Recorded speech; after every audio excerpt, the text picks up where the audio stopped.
हे वत्स सौमित्र,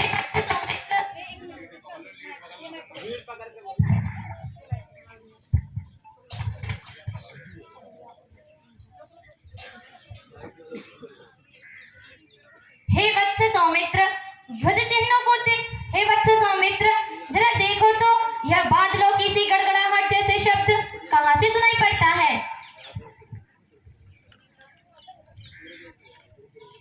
भ्राताश्री, आप अग्नि बुझाकर कवच पहन लीजिए। माता सीता गुफा के भीतर चली जाए, एक बड़ी सी सेना हम पे आक्रमण करने आ रही है। हे वत्स सौमित्र, ध्वज चिन्हों को देखकर बताओ यह सेना किसकी है। स्पष्ट दिखाई दे रहा है कि राज्याभिषेक के पश्चात केकई पुत्र भरत हम दोनों का वध करने आ रहे हैं। हे राघव, इस भरत को मार देने से कोई दोष नहीं दिखता। मैंने बहुत दिनों से अपने क्रोध को शांत रखा हुआ था।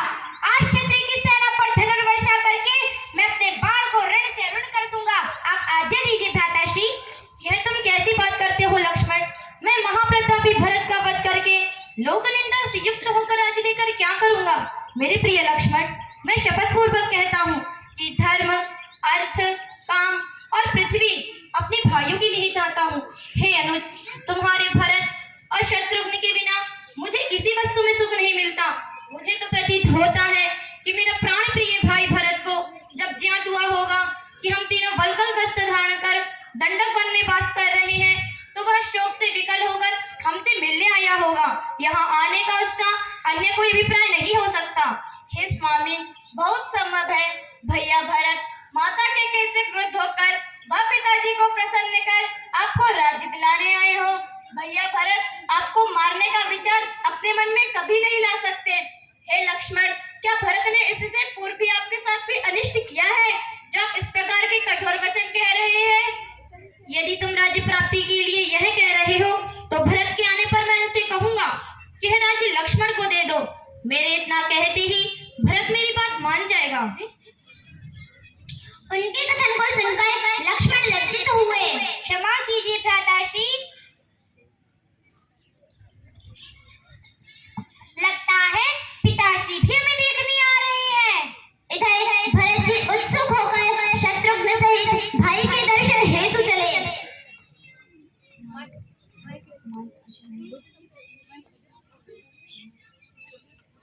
भ्राता श्री राम। तभी शत्रुघ्न को श्री राम दिखाई दिए। ये भ्राताश्री, देखिए तो मुझे ऐसा प्रतीत होता है कि जटाजूट धारण किए हमारे भ्राता श्री राम खड़े हैं। मेरे भैया श्री राम, हाँ, मेरे ही कारण सुख भोगने वाले राम या महान कष्ट भोग रहे हैं। मुझे और मेरे जीवन को धिक्कार है, धिक्कार। चलिए देखते हैं भ्राताश्री, मेरे भैया श्री राम। श्री राम और भरत एक दूसरे को देखकर गले लगते हैं और विलाप करते हैं। प्रणाम माते। यशस्वी भव।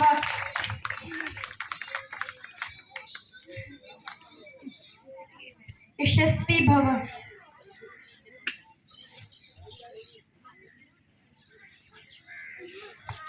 हे केकई नंदन, सभी कैसे हैं? प्रजा ठीक तो है ना? क्या तुम राज्य का समुचित संचालन कर रहे हो? जी भ्राताश्री, आपकी छत्र छाया में रहकर जो कुछ भी सीखा हूँ वह सब करता हूँ। तुमने अपने साथ सुयोग्य मंत्री तो रखे हैं ना मेरे अनुज? तुम्हारी सेना व सेनापति स्वामी भक्त तो है ना प्रिय भरत? जी भ्राताश्री। इस प्रकार श्री राम ने भरत को राजनीति विशेष ज्ञान दिया। भैया, अपने कुल की मर्यादाओं को छोड़ने वाले मुझ जैसे धर्महीन के लिए यह राजधर्म का उपदेश किस काम का? हे पुरुष श्रेष्ठ, हमारे कुल में तो ये सनातन धर्म चलता आया है कि ज्येष्ठ पुत्र के समक्ष कभी छोटा पुत्र राजा नहीं होता। अतः हे राघव, आप हमारे साथ धन धान्य से समृद्ध अयोध्या नगरी चलिए और अपना राज्याभिषेक करवाकर हमारे कुल का कल्याण कीजिए। आपकी प्रजा आपको इस दशा में नहीं देख सकती। मुझे ज्ञात था कि मेरा त्यागी भरत मुझे राज्य लौटाने आया होगा। मेरे प्रिय भ्राता भरत, पिताजी कहाँ हैं? वे स्वस्थ तो है ना? महर्षि वशिष्ठ, माता कौशल्या, सुमित्रा, माता कैकेयी आनंद में तो है ना? था भैया, हमारे महान पिताजी आपके शोक में व्याकुल होकर स्वर्गवासी हो गए। श्री राम पिताजी के देहांत की बात सुनकर श्री राम भारी शोक में डूब गए। भैया, परम पूज्य पिता नहीं रहे, हम अनाथ हो गए। हाँ लक्ष्मण, हम अनाथ हो गए। इधर त्यागी श्री राम को देखकर तीनों माताएं रुदन करती हुई आईं।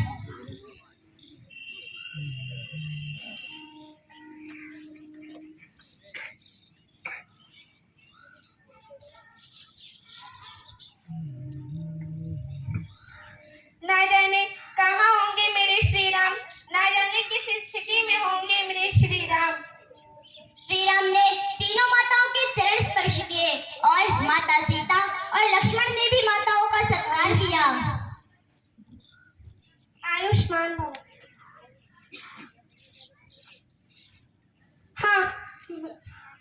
हाँ, मेरी ही मूर्खता के कारण फूल सी सीता को ऐसे दारुण कष्ट सहने पड़ रहे हैं। श्री राम समेत वशिष्ठ जी, श्री भरत अपने मंत्रियों के साथ आसन पर बैठ गए।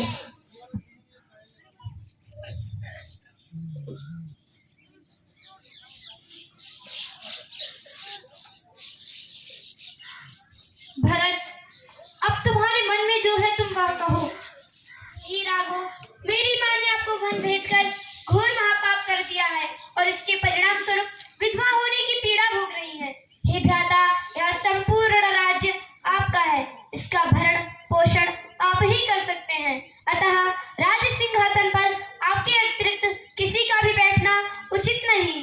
भरत, रघुकुल में उत्पन्न सत्वगुण संपन्न और ब्रतचारी मेरे जैसा व्यक्ति राज्य के लिए पाप नहीं कर सकता। मुझे तो तुम में कोई दोष नहीं दिखता। तुम सर्वथा योग्य हो अनुज, और तुम्हें माता कैकेयी की भी निंदा नहीं करनी चाहिए। मैं अपने माता पिता की आज्ञा का उल्लंघन कैसे कर सकता हूँ? तुम अयोध्या जाकर राज सिंहासन पर बैठो और मैं वल्कल वस्त्र धारण कर दंडक वन में वास करूंगा। मैं आपके राज्य पालन का समर्थ नहीं पा सकता। आपको शास्त्र धर्म ही शोभनीय है, यह वनवास नहीं। हे पुरुष श्रेष्ठ, तुम राजधर्म को मन में स्थापित करके पिताश्री की आज्ञा का अनुकरण करो और माता कैकेयी को प्रसन्न करो। यदि आप अयोध्या नहीं लौटेंगे तो मैं भी वल्कल वस्त्र धारण किए आपके साथ वनवास चलूंगा। इस प्रकार सभी श्री राम को लौटने का निवेदन करने लगे।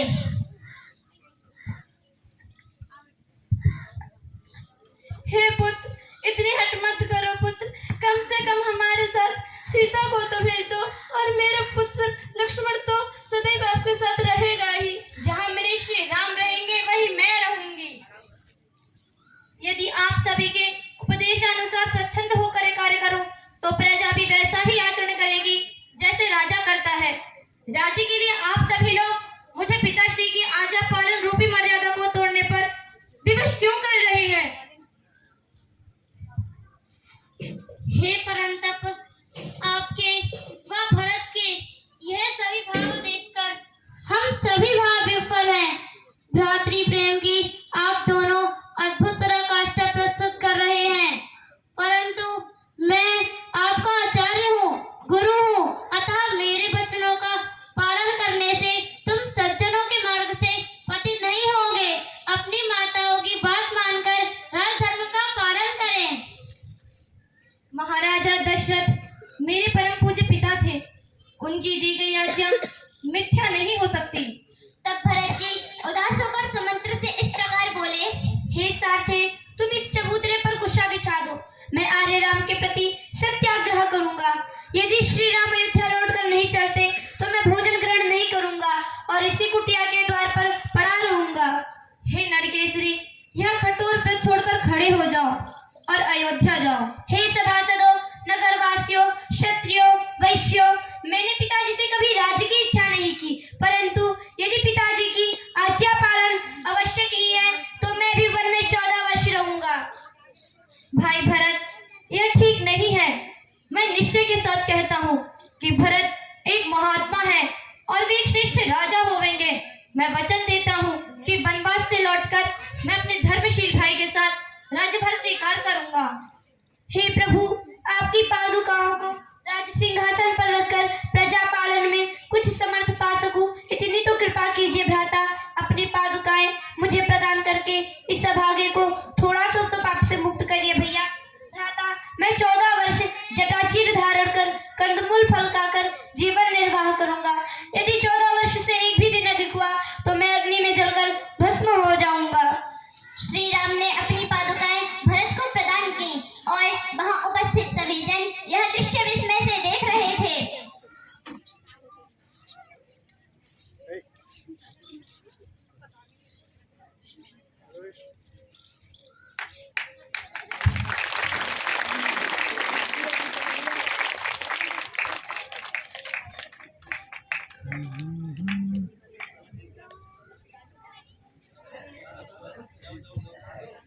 राम भक्त ले चला रे राम की निशानी, राम भक्त ले चला रे राम की निशानी।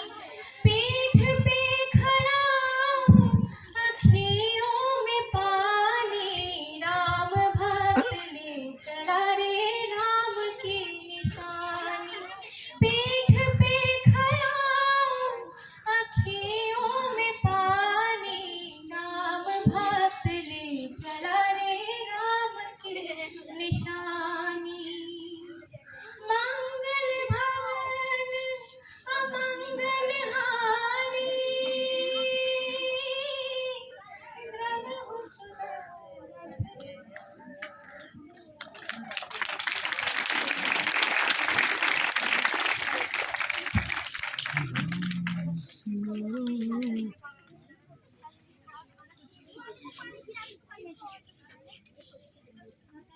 Thank you.